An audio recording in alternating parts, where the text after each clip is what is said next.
Política e anonimato. Será essa uma combinação saudável para a democracia? Veja o caso dos mascarados infiltrados em protestos no Rio de Janeiro. Não poucas vezes, eles se aproveitam do anonimato para promover violência e depredações. Tanto que a Assembleia Legislativa do Rio já discute um projeto para proibir os mascarados em protestos. E a Polícia Carioca foi autorizada a levar os anônimos para as delegacias para identificação civil e criminal. Até que ponto essas medidas podem ferir a liberdade de manifestação e expressão consagrada na Constituição? Por outro lado, esconder o rosto para promover baderna é um comportamento que deve ser tolerado pela sociedade? Outra combinação bastante discutível de anonimato e política foi a decisão da Câmara dos Deputados de salvar o mandato do deputado presidiário Natan Donadon, condenado por desvio de dinheiro público. Donadon só foi poupado porque as votações sobre cassação de mandatos são secretas, ou seja, individualmente, nenhum parlamentar tem que prestar contas de seu voto à opinião pública. Mas como ficam as votações em que o sigilo protege o parlamentar das pressões do Poder Executivo, como nos vetos presidenciais? Para o senador Pedro Simon, o voto secreto que garantia a independência dos parlamentares se transformou numa prática política distorcida. Abre aspas. O voto secreto está desmoralizado e com os dias contados. Fecha aspas. Para falar de democracia, de voto secreto no Congresso e de manifestantes mascarados nas ruas, recebemos André Ramos Tavares, professor de Direito Constitucional da PUC e do Mackenzie, e Rudá Hit, cientista político, diretor-geral do Instituto Cultiva. Sejam muito bem-vindos. Obrigado. Numa mesma semana, a opinião pública quer ver a cara do deputado que vota a favor da manutenção do mandato do deputado Donadon, e a Justiça quer ver a cara dos que vão para a rua se manifestar mascarados e, eventualmente, produzir ou provocar um quebra-quebra. Tem relação entre essas coisas, vocês acham? Eu acho que sim. Qual é? A relação é uma dificuldade de nós construirmos uma cultura democrática no país. Ou seja, de um lado, são dois extremos. De um lado, você vê esses jovens que não entendem que o limite da democracia é ela mesma. Quer dizer, nós teríamos, até mesmo no liberalismo, né, nos textos de John Locke, o pai do liberalismo, você vai ver a defesa da rebeldia, até do uso das armas, contra a tirania. Só que nós não estamos vivendo uma situação como essa. Nem pré-revolucionária, se fosse da esquerda, nem contra a tirania. Então, o uso da violência de maneira gratuita, ainda mais quando os representantes políticos se abalaram, não mudaram quase nada, mas se abalaram. Quer dizer, existe uma trincheira democrática, e para quem viveu um regime militar, sabe o quão difíceis são os direitos civis. Bom, do outro lado, você vê a história também das máscaras, né? Tentando alguns governos, e agora não é só mais o Rio de Janeiro, né? Recife, Minas Gerais de uma maneira geral, Distrito Federal, você começa a ver alastrar um pouco essa ideia de proibir os meninos de usarem máscara, né? Só que isso é direito civil. O que você vai fazer no carnaval? Vai proibir máscara? E vai proibir se tiver, por exemplo, uma máscara da Dilma ou do Alckmin, de uma mãe com os filhos com máscara? Quer dizer, nós não podemos ter a presunção de um crime sem ele ocorrer. Isso é muito grave. E aí os nossos deputados, que no desespero, porque foi em uma semana, se vota de um lado, e na semana seguinte, na Câmara, decide voto aberto, então você vê que, na verdade, é um recuo, uma espécie de uma agenda reativa. Eu só reajo ao que eu já sei o que a rua vai fazer, mas vamos apostar. Ou seja, é uma baixa cultura democrática. O país não consegue se firmar numa construção democrática. É possível concordar, provavelmente você concorda, mas nos termos gerais também? Sem dúvida. Quer dizer, essa baixa cultura democrática ela está presente e a gente percebe isso no dia a dia, inclusive dessas manifestações e das discussões que vêm seguindo as manifestações. Mas eu voltaria um pouquinho para a questão do voto, né? Até para talvez a minha forma de abordagem seja diferente, porque eu já vejo pela ótica do direito, né? Quer dizer, o voto secreto que existe na Constituição, ele está ali previsto porque há razões em diversas situações para proteger a liberdade do parlamentar, para que ele não se sinta pressionado muitas vezes, e há muitos, tanto grupos econômicos como até outros poderes, podem acabar, de alguma maneira, influenciando negativamente, não é, o parlamentar. Então, para que ele se sinta à vontade de votar com independência, o voto secreto ele é garantido em algumas hipóteses. Independência. Veja, com consciência, né? E para mim, né, a leitura que eu faço da Constituição sobre o voto secreto, quer dizer, a gente está tratando do anonimato nas duas pontas, né, o anonimato no Congresso e o anonimato na sociedade. O anonimato no Congresso ele só é permitido e ele só está previsto quando se trata de situações em que o voto envolve pessoas. O único caso do processo legislativo, quer dizer, na feitura das leis, o voto é sempre aberto. Salvo quando for necessário derrubar um veto do presidente, porque aí a presidência está envolvida. Digamos que ela é a pessoa há um poder envolvido, né? Nas outras circunstâncias, não. Agora, se a gente olhar a história das votações no Congresso, do voto secreto, ele tem sido mal utilizado, aí é que nós temos um problema, mal utilizado nos processos de cassação. Aí sim, em outros não. Quer dizer, nunca houve problema, indicação de autoridades, não é? Ministros, isso o parlamentar precisa estar protegido. Como é que o parlamentar vai votar, às vezes, contra a indicação de um ministro do Supremo, né, de um chefe de diplomático, e depois essa pessoa acaba sendo aprovada pela maioria, o voto dele foi aberto, né, vota contra o Procurador-Geral da República. Né? É uma minoria então, que votou. Isso é importante, muitas vezes resguarda o quê? Resguarda a própria soberania do povo, né, do representante dele poder diante votar. Do poder. Agora, eu concordo que nessas circunstâncias de cassação tem sido usado como escudo, né, para proteger um certo corporativismo no parlamento. Mas aí é que entra um problema para mim. Uma objeção, antes claro, de aprofundar? Por favor. Veja, eu acho que essa é uma leitura correta dentro de uma concepção realista. É assim mesmo que funciona. Mas se eu ficar dentro do princípio democrático, o parlamentar ele representa o eleitor do cidadão. E é algo muito estranho que eu posso até discutir que tipo de representante é esse. Mas o eleitor do cidadão pensa que quando ele está votando no parlamentar, esse parlamentar passa a ser um delegado dele, um espelho. É isso que se espera. Essa é a cultura no Brasil. Aí eu pego e vejo ele votando secretamente para então fazer valer a minha intenção. Então é porque a minha visão é diferente. Aí é que não, a gente diverge, porque acho que ele não é um espelho. Ele é alguém que nós confiamos, depositamos a confiança de que ele conseguirá agir quando for necessário, tomará as decisões que parecerem corretas a ele naquela situação.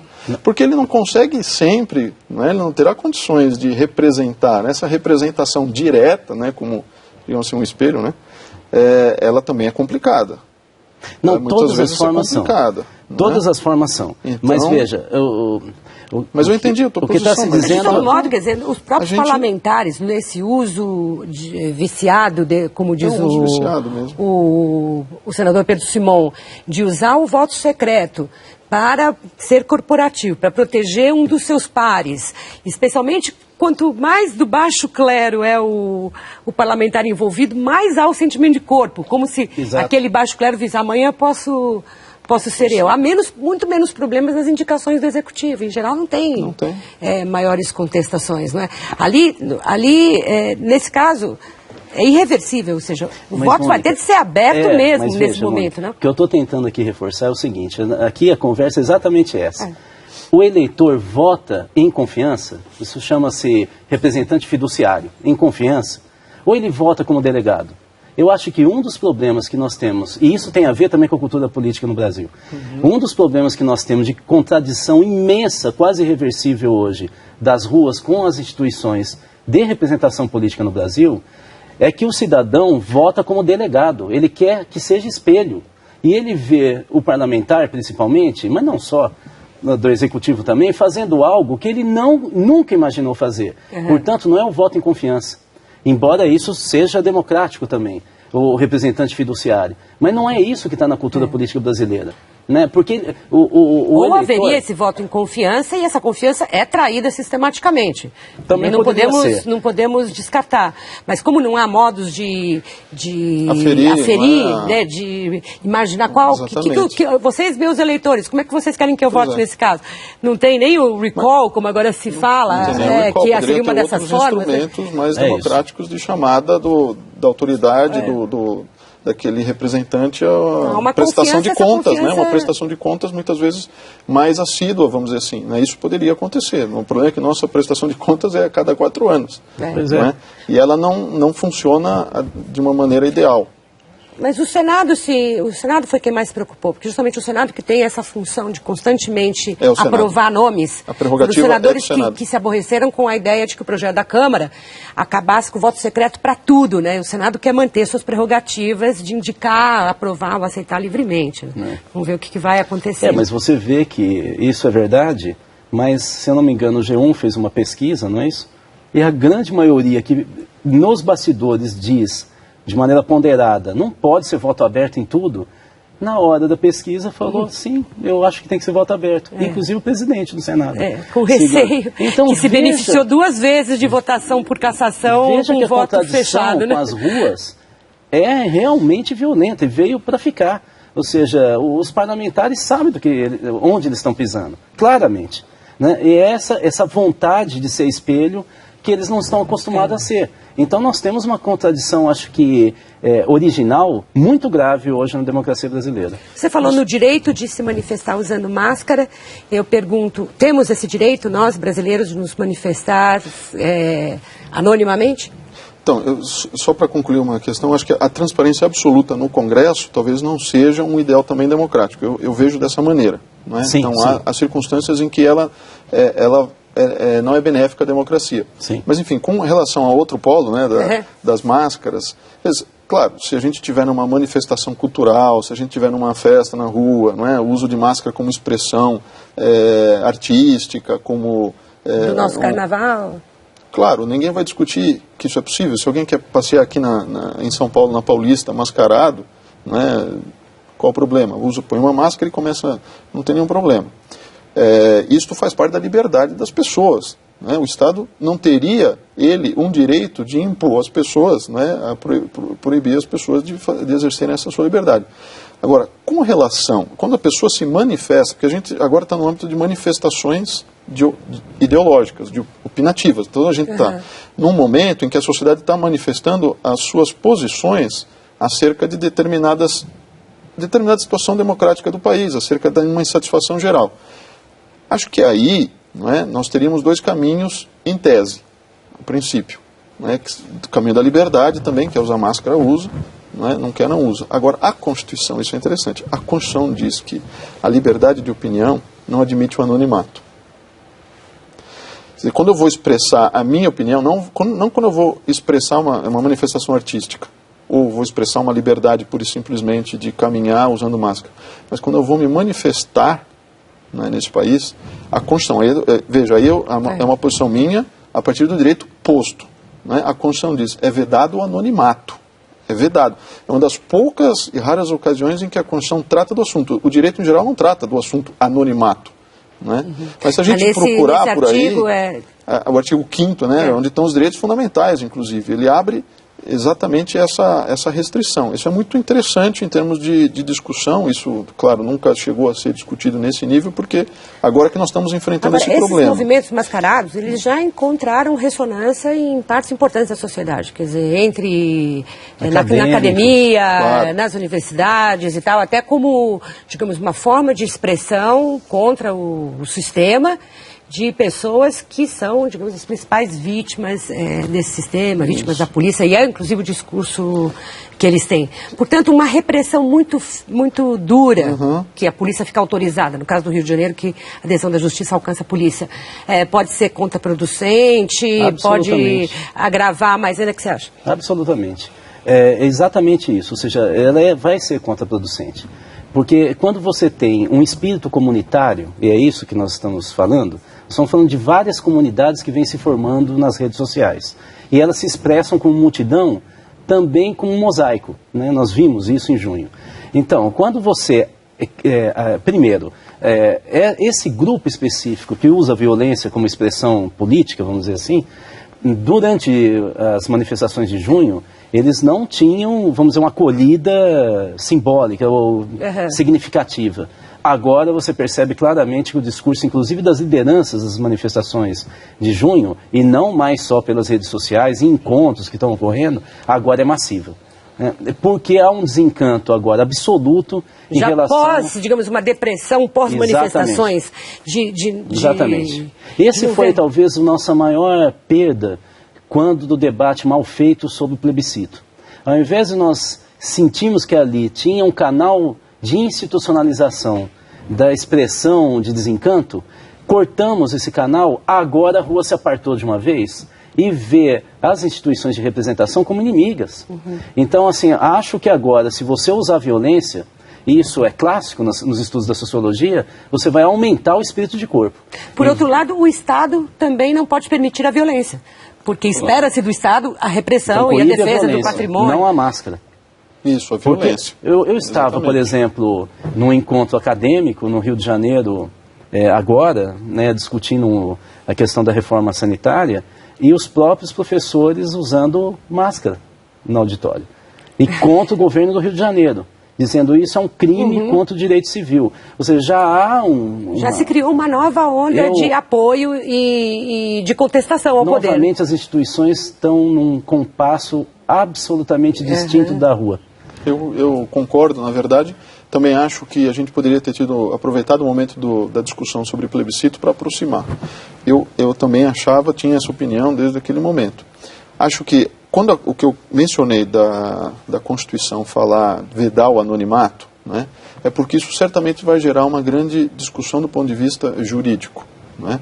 Agora, vedar o anonimato não significa criminalizar, são duas coisas totalmente distintas. Você veda o anonimato, né, procurando preservar a autoria daqueles que se manifestam e exprimem opiniões, isso é uma coisa. Outra coisa é você querer criminalizar a pessoa só porque ela está usando uma máscara. Então, tratá-la já como, digamos, o que a decisão para corrigir, quer dizer, a decisão da Justiça permite à polícia, e é isso que, digamos, a delegacia autorizou a polícia fazer, está mascarado, prende, leva à delegacia, identifica, a pessoa pode pôr a máscara, voltar de novo, se encontrar a barreira, volta para... Mas isso é assunto policial? Quer dizer, você pode transformar desde logo uma questão, não é, que diz respeito a liberdades e a forma de expressão de uma liberdade, a forma com que a sociedade deve democraticamente tratar a sua própria liberdade, a gente vai transformar isso numa questão de polícia, diretamente, né? Isso são coisas totalmente diferentes. Na verdade, faltam duas inteligências na nossa polícia, né? Principalmente polícia militar. A primeira é a própria inteligência policial, quer dizer, os P2, eles são formados, deveriam ser formados na democracia para isso. Eles estavam nas manifestações, eu achava até muito interessante como eles chegavam, algum com flores e armas. Eles estavam deixando claro quem eles eram, claro que nem todos. Eles chegavam junto dos meninos mais afoitos e mascarados, é assim mesmo que faz. É assim que a inteligência... Então, eu ficava muito impressionado como, durante as manifestações de junho, a polícia militar, sabendo quem é quem, porque o pessoal do Black Bloc andava em bloco, né? Eram estruturas, eles tinham um desenho militar, né? Todos de preto, eles usavam, no caso de Belo Horizonte, um escudo de papelão, era muito interessante. Meio que bulindo com a polícia. Como é que a inteligência policial não via isso? Em segundo lugar, criando essa marca, esse símbolo que é a máscara, agora vai se espalhar pelo país pelas redes sociais.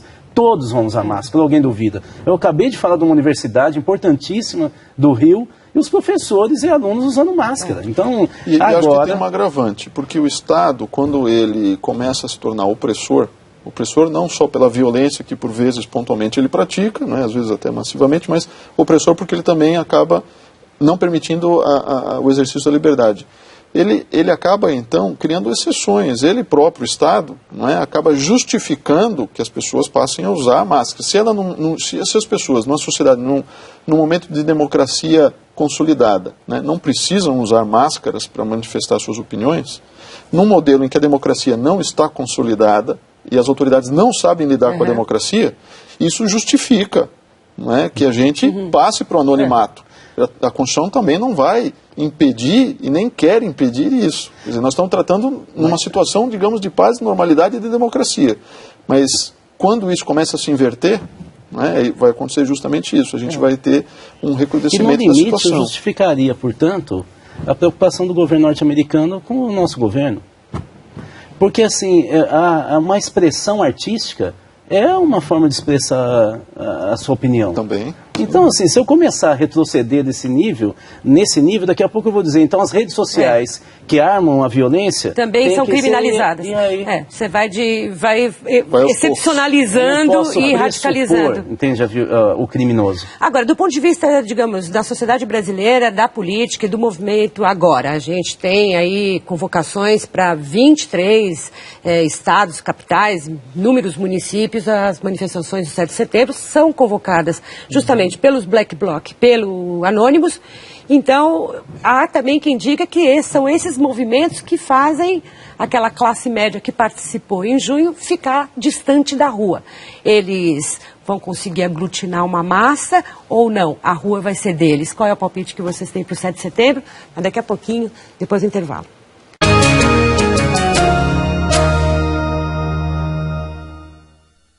Nós discutimos aqui o anonimato na votação do Congresso e nas ruas. E eu pergunto o que pode acontecer agora no 7 de setembro, na medida em que os movimentos estão convocando grandes manifestações, mas parece que a classe média já recuou da rua por causa dessa ocupação dos mascarados. Quem está mandando? Quem é dono da rua agora, Rudá, na sua opinião? Mônica, primeiro é o seguinte, nós não tivemos uma organização idêntica ao longo do país em junho. Isso eu acho que é uma dificuldade, inclusive, de se analisar do ponto de vista, talvez, público, massivo. Por exemplo, em Belo Horizonte, que é onde eu resido, lá nós tivemos organizações sociais desde o início. Por exemplo, sindicatos, como o Sindiúti, do Sindicato dos Professores, estava desde o início na organização.